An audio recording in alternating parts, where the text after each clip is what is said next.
Hello friends, स्वागत है आपका मेरे यूट्यूब चैनल हिंदी कानूनी जानकारी में। आज हम बात करेंगे आईपीसी की धारा 224 और 225 के बारे में। यदि आप आईपीसी से रिलेटेड अन्य धाराओं का अध्ययन करना चाहते हैं तो आप यहां पर क्लिक करें। आई बटन पर क्लिक करने पर उसका लिंक आपको यहां से मिल जाएगा। हम बात करते हैं आईपीसी की धारा 224 के बारे में। आईपीसी की धारा 224 क्या कहती है? ये कहती है किसी व्यक्ति द्वारा विधि के अनुसार अपने को पकड़े जाने में प्रतिरोध या बाधा उत्पन्न करना। यानी कि कोई व्यक्ति ऐसा है जो स्वयं को पकड़े जाने में, यानी कि विधि अनुसार उसको पकड़ा जाना है, कानूनी रूप से उसको गिरफ्तार किया जाना है, लेकिन वो अपने गिरफ्तार होने का प्रतिरोध करता है या विरोध करता है, तो उसके लिए दंड के क्या प्रावधान है इसके बारे में बात की गई है। तो जो कोई किसी ऐसे अपराध के लिए जिसका उस पर आरोप हो या जिसके लिए वह दोष सिद्ध किया गया हो। देखो, आरोप होना और दोष सिद्ध होना अलग अलग बात होती है। आरोप होना तो मतलब सिर्फ आरोप है, अभी अपराध सिद्ध नहीं हुआ है, लेकिन जब अपराध सिद्ध हो जाता है तो उसको बोलते हैं दोष सिद्ध होना।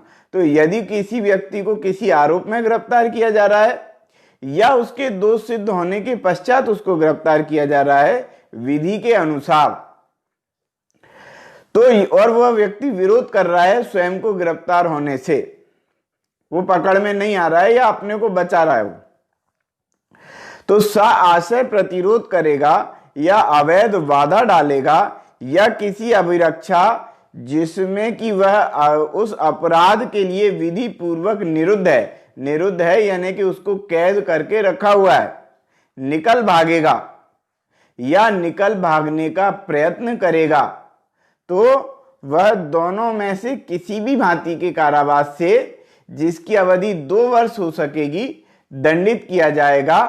और क्या, या जुर्माने से भी उसको दंडित किया जा सकता है या उसको दोनों से ही दंडित किया जा सकता है। लेकिन यहां पर एक बात और ध्यान देने वाली बात है। क्या बताया यहां पर? 2 साल तक की सजा बताई इसमें। मान लेते हैं कि किसी को पहले से ही 7 साल की सजा हो गई है और वो जेल से निकल के भाग गया है, तो अब उसको कितनी सजा होगी? तो अब उसको 2 साल की सजा होगी। तो ये तो अच्छी बात हो गई कि पहले 7 साल की सजा थी और अब तो 2 साल की हो जाएगी। ऐसा नहीं है। इसमें ये जो बताया गया है, इसमें ये बताया गया है कि ये जो सजा भोग रहा है उस सजा के अतिरिक्त 2 साल की सजा उसको मिलेगी।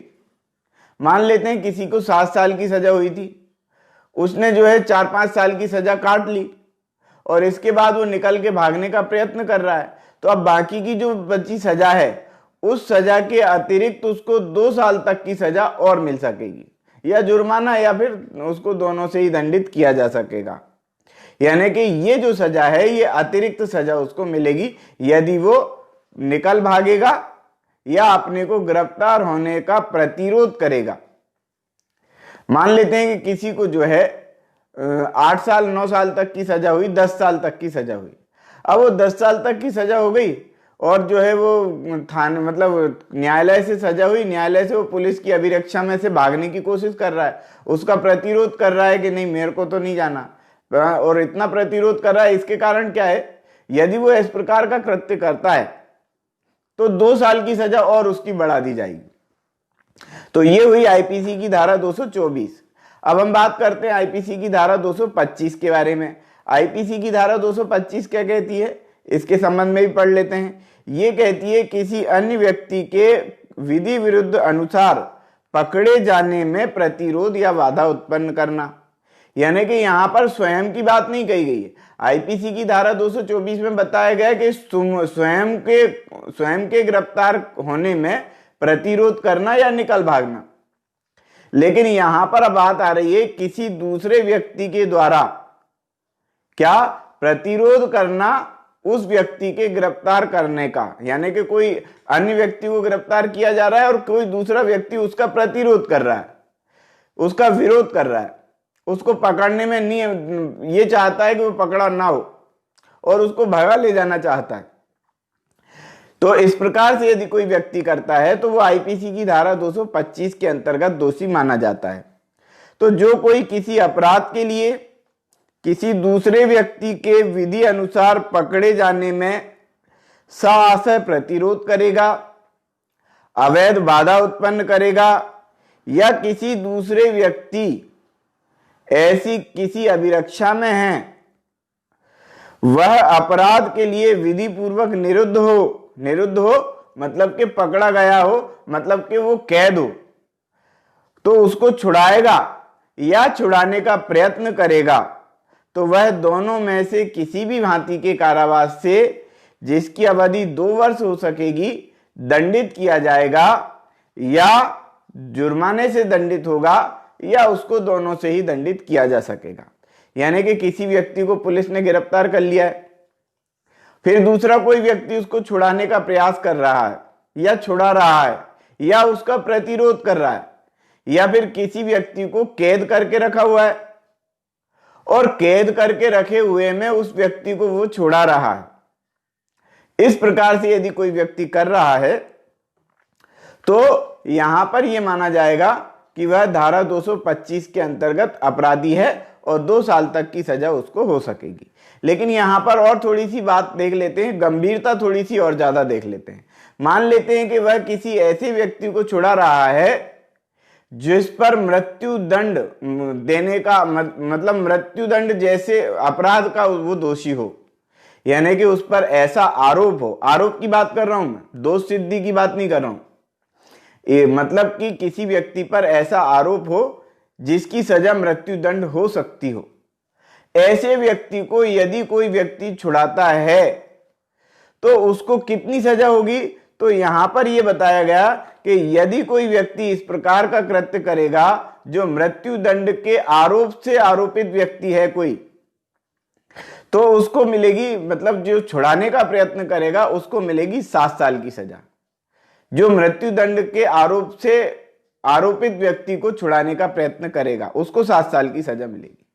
लेकिन यदि कोई व्यक्ति मृत्यु दंड से दंडित ना किया गया हो, कुल मिला के देखो, यदि कोई व्यक्ति ऐसा हो जिसे 10 वर्ष तक की अवधि का कारावास हो सकता हो या आजीवन कारावास हो सकता हो और वो ऐसा आरोपी हो, मतलब अपराधी ना हो, आरोपी हो, उस पर आरोप हो, आरोप सिद्ध नहीं हुआ हो, मतलब सिर्फ आरोप हो, तो उसको कितनी सजा मिलेगी, जो आजीवन कारावास का आरोपी है या 10 वर्ष से अधिक का आरोपी है, तो वह दोनों में से किसी भी भांति के कारावास से जिसकी अवधि 3 वर्ष तक की हो सकेगी दंडित किया जाएगा। 3 साल तक की सजा उसको मिलेगी।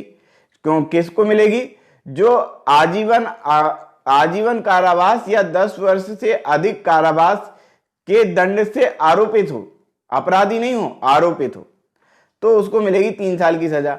और मृत्यु दंड जैसा अपराध का आरोप जिस व्यक्ति को हो, जिस व्यक्ति पर हो, उसको मिलेगी 7 साल की सजा।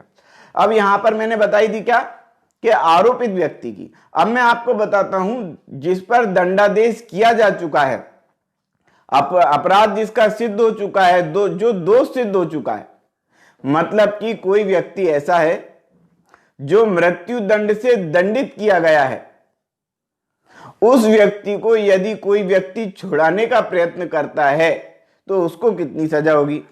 तो यहां पर देखते हैं कि उसको मिलेगी सजा जो है, यदि कोई व्यक्ति जो है मृत्यु दंड के अधीन हो और तो ऐसे व्यक्ति को जो छुड़ाने का प्रयत्न कर रहा है उसको मिलेगा आजीवन कारावास या दोनों में से किसी भी भांति का कारावास जो 10 वर्ष से अनधिक है, दंडित किया जाएगा और जुर्माने से भी दंडित होगा।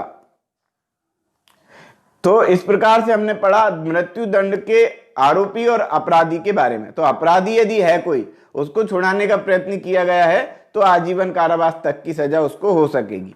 अब यदि वही व्यक्ति, देखो, अब मृत्यु दंड से दंडित ना हो लेकिन आजीवन कारावास से या 10 वर्ष से अधिक के कारावास से दंडित किया गया हो, यानी उस पर अपराध सिद्ध हो गया हो, तो उसको मिलेगी, यदि कोई व्यक्ति ऐसे व्यक्ति को छुड़ाने का प्रयत्न करता है तो उसको मिलेगी 7 साल तक की सजा और जुर्माना भी उसको लगेगा या फिर उसको जो है इस प्रकार से दंडित किया जाएगा। तो समझ में आपको आ गया होगा आईपीसी की धारा 224 और धारा 225 के बारे में। तो आज की वीडियो में इतना ही। यदि आप आईपीसी से रिलेटेड अन्य धाराओं का अध्ययन करना चाहते हैं, पूरी की पूरी आईपीसी का अध्ययन करना चाहते हैं, तो आप यहां पर क्लिक करें। आई बटन पर क्लिक करने पर उसका लिंक आपको यहां से मिल जाएगा। तो आज की वीडियो में इतना ही। वीडियो यदि पसंद आया हो तो वीडियो को लाइक करें, शेयर करें, कमेंट्स करें, और यदि आपने हमारे चैनल को अभी तक सब्सक्राइब नहीं किया है तो चैनल को सब्सक्राइब कर लें, बेल आइकॉन प्रेस कर दें ताकि अगली वीडियो का नोटिफिकेशन भी आपको तुरंत मिल सके। ये वीडियो देखने के लिए बहुत बहुत धन्यवाद।